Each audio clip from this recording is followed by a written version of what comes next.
We think we know what strength looks like. It's the person who never cries, the one who keeps going no matter what, the one who seems untouched by pain. But what if that isn't strength? What if that's denial? What if the mind you call strong is already breaking? Most people wear armor made of pressure, control, and perfection. They bury their pain, they numb it, and when life finally breaks through, they shatter. Marcus Aurelius knew better. He ruled an empire while losing children, fighting wars and watching friends betray him, and yet he didn't become bitter. He became wiser. He didn't escape pain. He studied it. He made peace with it. Aurelius shows us something uncomfortable. True mental strength doesn't resist chaos.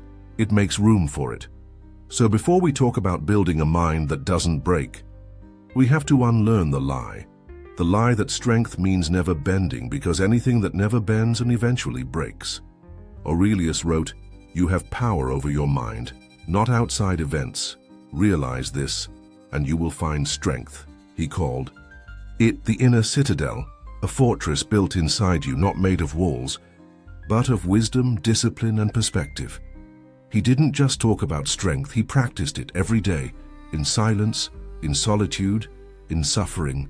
He faced betrayal, grief, and fear, and every time he returned to his journal, writing, reflecting, grounding himself in reason. This wasn't spiritual poetry. This was survival, a mental training ground. He followed 3 disciplines: the discipline of perception, seeing clearly without panic; the discipline of action, doing what's right, not what's easy; the discipline of will, accepting what can't be changed and growing through it. Modern neuroscience calls this cognitive reappraisal. Aurelius called it philosophy. The mind doesn't become resilient by chance. It is forged, like steel in fire. Every challenge, every loss, every fear airs a test, and if met with clarity, it becomes a teacher. This is the architecture of the mind that doesn't break, not perfect, not invulnerable, but honest and alive. We often think resilience means surviving the storm. But what if your mind could do more than survive?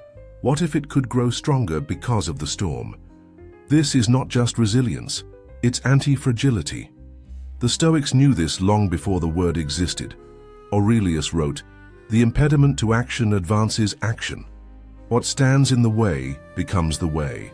Every difficulty, every pain, every obstacle, it isn't blocking your path. It is the path. Viktor Frankl survived the Holocaust and said, "Those who have a why to live can bear almost any how." In the darkest place he found meaning, and meaning became medicine. Pain can destroy you, or it can remake you, but only if you allow it, only if you stop running and begin listening. Some of the strongest minds in history were forged in suffering, not because they avoided it, but because they transformed it. This is the secret. A mind that doesn't break is not hard.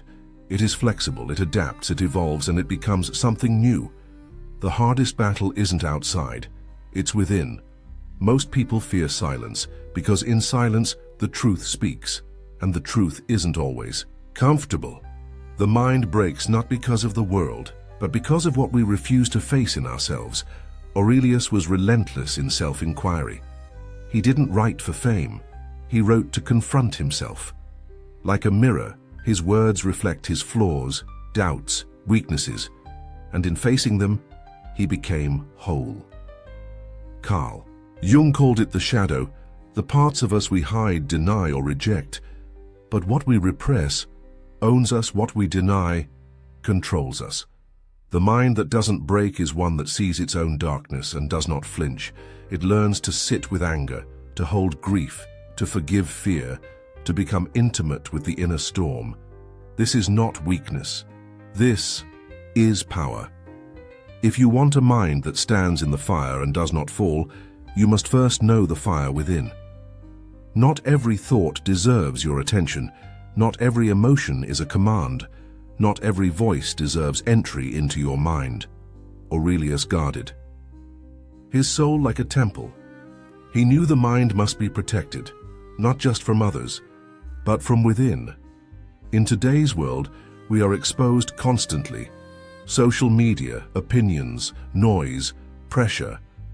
The mind becomes scattered, pulled in every direction until it collapses under weight it was never meant to carry. The solution? Boundaries. Not just physical, but mental. Ask yourself, what am I letting in?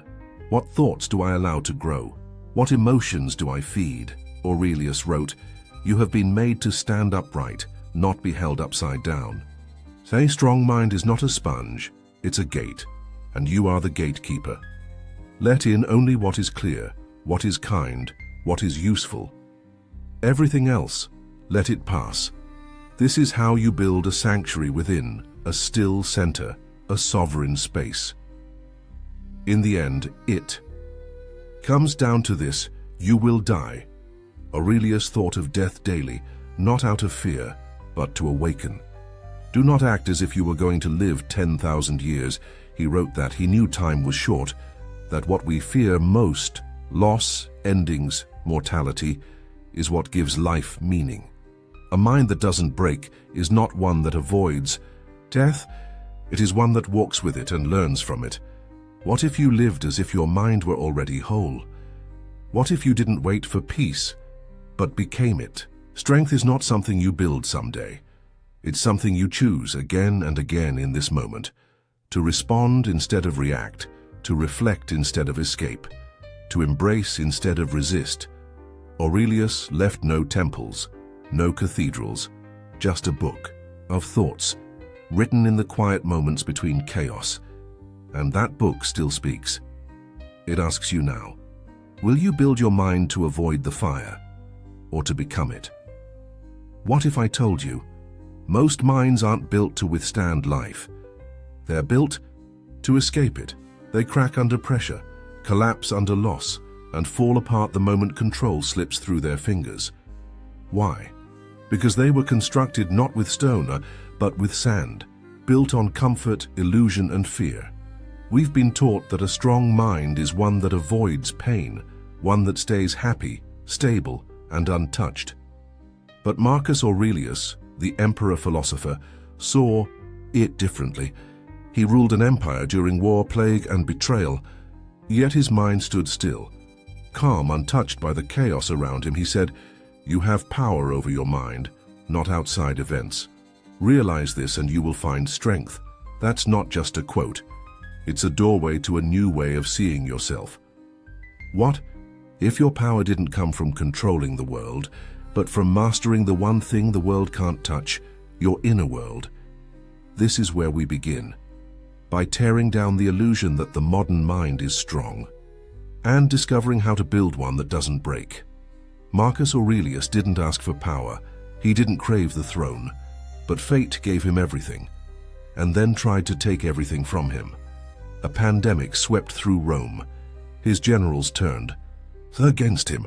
He buried 8 of his children, and through it all, he wrote, in private, at night, in silence.